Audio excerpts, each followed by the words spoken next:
Mende, 7 h du matin. Le soleil commence tout juste à réchauffer la rosée qui s'est déposée sur les machines pendant la nuit. Ils sont près de 500 à être inscrits pour cette 4e édition du trèfle lozérien. Beaucoup de visages connus, une foule d'anonymes et quelques vedettes.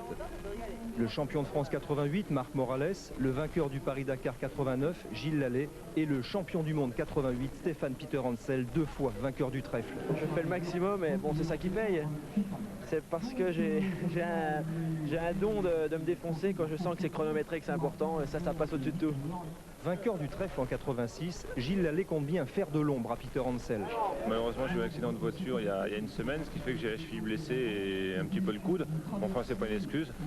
J'espère pouvoir mater un peu Stéphane, parce qu'actuellement il est en forme. Enfin, je suis pas le seul, on est plusieurs à vouloir le mater. Et en même temps, j'en profite pour faire des essais en vue des 6 jours de championnat du monde d'enduro qui aura lieu en Allemagne. Le trèfle, c'est 3 boucles à travers la Lozère, 3 jours de balade où chacun va à son rythme, mais c'est aussi 3 jours de compétition, de quoi satisfaire les poireaux, c'est-à-dire les amateurs, et les cracks, ou ceux qui veulent le devenir. Tiens, comme Kiki Boulet du motoclub lozérien par exemple, lui n'est certainement pas venu ici pour faire de la figuration. Les spéciales sont des parcours balisés et chronométrés. Ici, les pros règnent en maître. Gilles Lallet, pilote officiel Honda, ou Laurent Pidou. L'an passé, une chute au rallye de l'Atlas avait empêché Pidou de participer au trèfle. Cette année, il faudra compter avec lui. Mais dans la première spéciale de la première journée, c'est Peter Hansel qui s'impose avec 4 secondes sur Pidou. Bref, la bagarre a déjà commencé, ne laissant aucun répit à Gaston Rayet.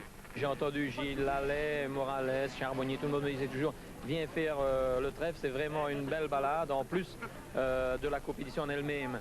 Alors j'avais vraiment envie de goûter à vraiment faire une balade en moto dans les montagnes, découvrir la France, disons, par les chemins et c'est pour ça que je suis venu.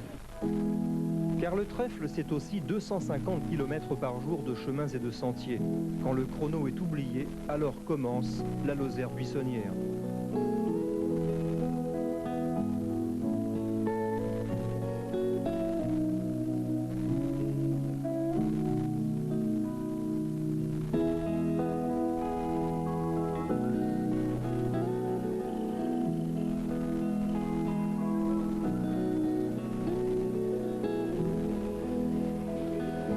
Pendant ce temps, les pros continuent d'en découdre. Dans la spéciale de Châteauneuf, Peter Hansel survole littéralement le parcours. Regardez comment Christian Boulet négocie la même portion de terrain. Eh oui, pas facile de suivre un champion du monde. Peter Hansel terminera premier devant Gilles Lallet et Marc Morales. Pour les anonymes, les spéciales sont parfois pleines d'imprévus. Mais la grande réussite du trèfle, c'est justement de permettre aux amateurs de côtoyer des champions. Quand on a créé l'épreuve il y a 3 ans, on avait la première année 150 pilotes. Cette année on est 500 et on a été obligé de refuser à peu près 400 pilotes. Donc je pense que c'est un type d'épreuve qui manquait en France par rapport aux enduros traditionnels. Les gens ont besoin de se retrouver nombreux sur une épreuve mais sans être obligés de suivre le rythme des champions dans des compétitions.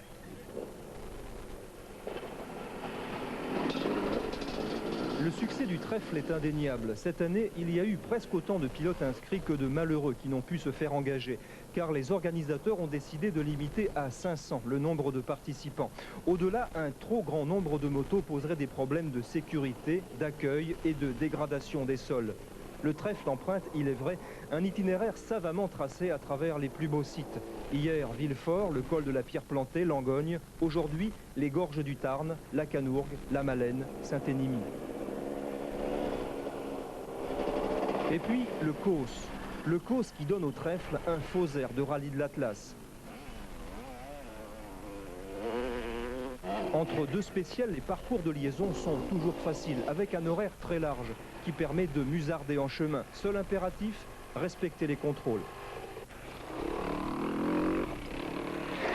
Direction maintenant le super motard disputé sur l'aérodrome de Mende. Peut-être l'occasion pour Laurent Pidou, 2e au classement général provisoire, de revenir sur Peter Hansel. Un pilote qui ne fait pas d'erreur, il ne faut pas compter sur les erreurs et ma foi c'est quand même là-dessus que je vais compter car c'est vraiment un pilote qui est au top en ce moment, il cartonne très fort. Il était champion du monde l'an dernier, il ne faut pas l'oublier, champion du monde d'enduro, donc c'est vraiment un très gros client. Difficile à battre. Oui, très difficile à battre.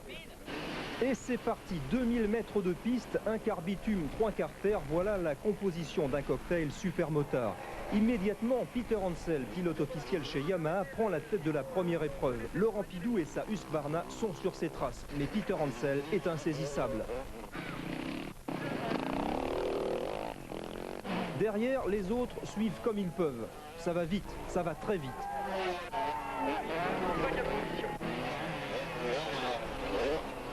Et une fois de plus, Stéphane Peter Hansel remporte l'épreuve. Nul doute, le super motard, c'est bien lui.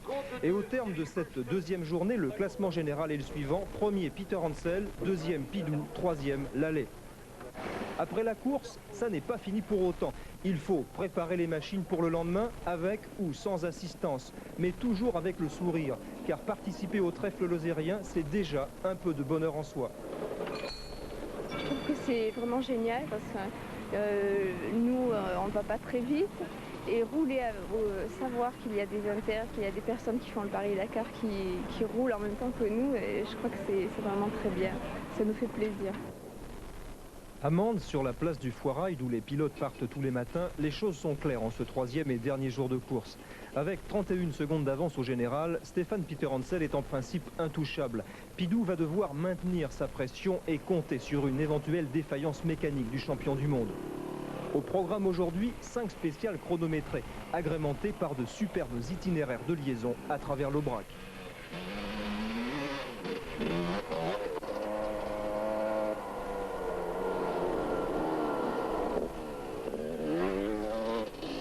Et sur le bord des chemins, parfois, quelques admiratrices enthousiastes qui n'hésitent pas à attendre des heures pour voir passer leur champion.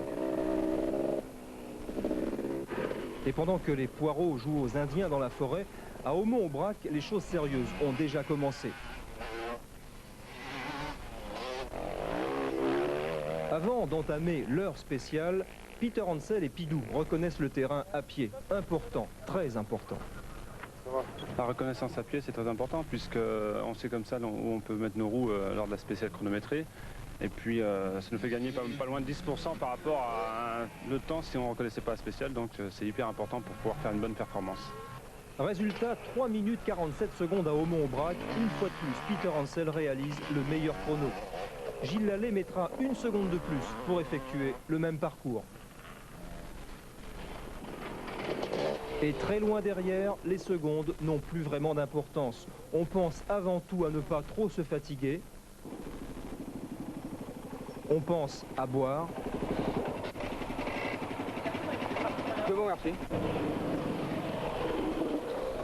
On pense aussi à s'amuser dans la boue. Un petit jeu que semble affectionner particulièrement le concurrent 481.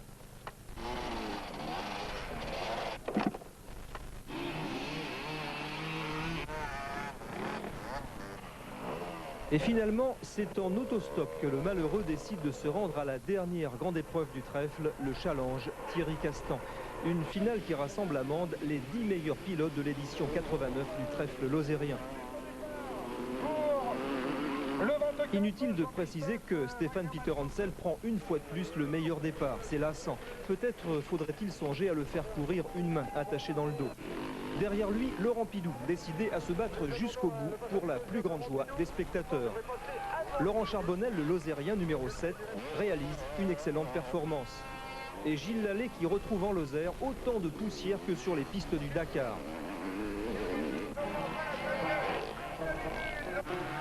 Stéphane Peter Hansel effectuera seul en tête les 7 tours du circuit, en remportant le challenge Thierry Castan et l'édition 89 du trèfle devant Pidou, Lallet et Morales. Peter Hansel vient de confirmer son immense talent. Prochaine étape pour notre champion du monde, le rallye des pharaons.